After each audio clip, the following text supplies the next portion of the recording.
દેખજો બે બાજુની પસ સાંભળજો કે બે સોરી સોરાન રમતે ગમતે હગું જોડાયું છે. તો આપણે કહેવતમાં વાત કહેતા જઈએ કે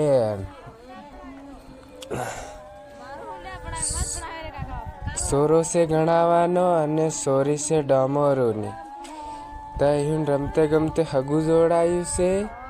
તે અમાર કહેવાનું એમ થાય છે કે ગમે તે બે માણસનો હુતો ઝઘડો થઈ જાય તો એકબીજાને ગળે ધરી ધરીને મારી મત દેજો અને પોતપોતાના આઈ બહેન કાકા બાબાને આવીને વાત કરજો. તે ત્યાં ઉઠે તે સરપંચને તડવીને કહે તે બે બાજુની પંચ ભેગી થઈ ને જીતી એ વાતનો નિર્ણય પાડે. તે